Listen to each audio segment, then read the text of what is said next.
Hello chess fans, this is Rick from Chess to Impress with a video on day 2 of the Rapid World Championships 2017 held in Riyadh in Saudi Arabia.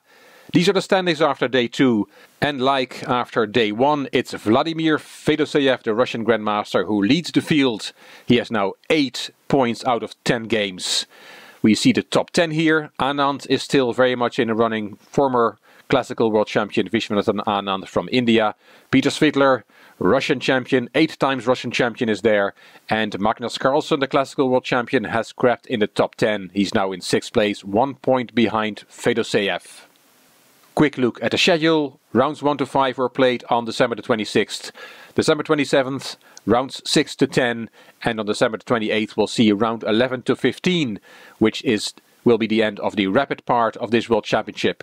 Then on December 29th and 30th, they will play 21 rounds of Blitz. The game I want to show you from the second day is from round 9, where classical world champion Magnus Carlsen was white against his predecessor in the classical world championships, Vishwanathan Anand. Anand said in his interview afterwards that he had a bad score lately in rapid against Carlsen, so this was a tough game for him. Carlsen opened d4, knight f6, c4, e6, knight c3, bishop e4, the Nimzo Indian defense. e3 is one of the main lines. Black castled, bishop d3 from Carlsen, and d5 from Anand. a3 kicking the bishop, bishop takes, b takes, d takes c4, bishop takes back, and c5, all played thousands of times before. Knight f3, queen c7, bringing a threat in the position. Black is now threatening to take on d4, and then the bishop on c4 would be unprotected. So white retreats his bishop. Bishop a2 is played a lot, but Carlsen's move, bishop e2, also has occurred many times before. b6 from Anand. And here the main move is castling for white, but bishop b2 from Carlsen also is a normal move. Bishop b7, now Carlsen castled, knight bd7, c4, rook ac8, rook to c1, and the other rook goes to d8. Queen b3 from Carlsen. And here comes knight g4. And there's a threat. You cannot just kick that knight with h3, because then there is bishop takes f3. And if you take the bishop, there is a checkmate on the board. And if after bishop takes f3, you take the knight instead, then your bishop on e2 is hanging.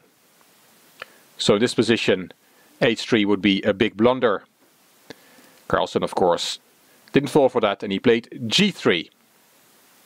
And now that the knight has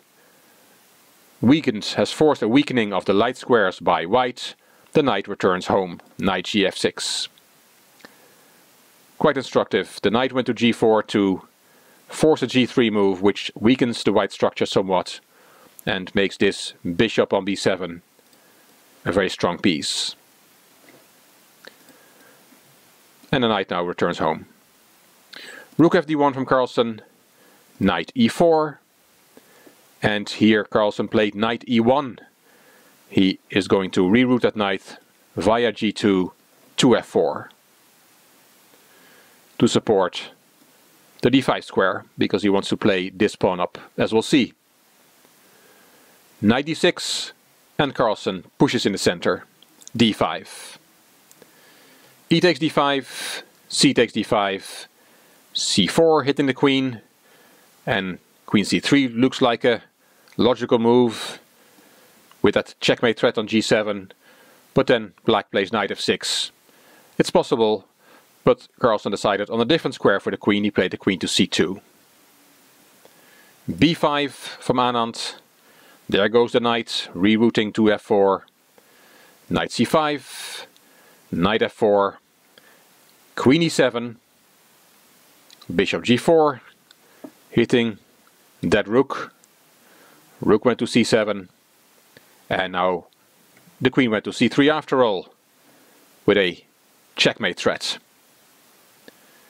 f5 from Anand. In his interview afterwards he said, he almost forced me to play f5, but I felt that even though it weakens the diagonal and a lot of squares, it was not a bad thing. I was just in time to attack the d5 pawn, Anand said. And that's what we'll see in this game. The checkmate threat is now gone because the queen is protecting g7. Bishop f3 from Carlsen, rook cd7, and he wants to round up this d5 pawn. Queen b4 from Carlsen, attacking the knight, which is unprotected. That knight went to b3, hitting a rook, and now we get great complications because Carlsen played knight e6, counter-attacking black's rook. Anand took on c1, and if you now take back the rook with knight takes d8, that is good for black, because then you have knight a2, an intermediate move attacking the queen, and this knight is hanging, and lots of complications, but it turns out to be in black's favor. And even in a rapid game, Carlsen had seen all this, and Anand had too. So after knight takes c1, Carlsen decided to take back with the rook, and that's the best move in the position. And here Anand played knight c8, and he said afterwards that it was a difficult move to find, but that it was an important move, important part of the game. It's not good for black to hang on to the exchange he won, because if he plays, instead of knight c8, plays rook c8, taking the rook out of the attack, then white can play knight takes g7, and has a better position. Black's king is in some danger, it lacks pawn protection. But as I said, Anand found the right move, knight c8, not easy to find, as he admitted himself.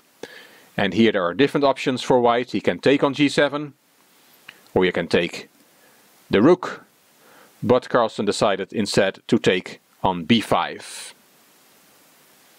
And Anand finds the only move which gives black an advantage. Rook takes d5. Very high level play from the former world champion. Bishop takes d5, rook takes d5, attacking the queen, queen back to b4, and the very strong move knight d6. Materials equal, the position is equal, but Carlsen now blunders. He played knight c5, and afterwards Carlsen said to Anand that he played this with the idea to force a draw, and Anand thought it was a draw as well. We'll see that draw in a minute. Anand said though that after he saw that move and he thought the game was heading for a draw, after about 2 minutes he saw that actually he was winning. What Carlsen should have played after knight d6 is knight f4. This was a move that somebody told both players after the game, that the computer said this was a draw. Let's look at a variation. Queen e4, and if you then take that rook, the queen takes back, king f1. It's an equal position and black should not try and win in the same way as we'll see in the game. Let's look at that variation. If you try to win by attacking with all your pieces with queen h1 check, then there is king e2, bishop f3 check, king d2, knight e4 check, all your pieces come into the attack with check, but after king c2 the white king will escape and black has burned his bridges. This is winning for white. So all this after knight f4, the game is equal then. But I said that Carlsen blundered with knight c5, and why is this a blunder? Because of rook takes c5, the queen has to take back, and then queen e4, and actually Magnus Carlsen resigned here. He saw what he had missed.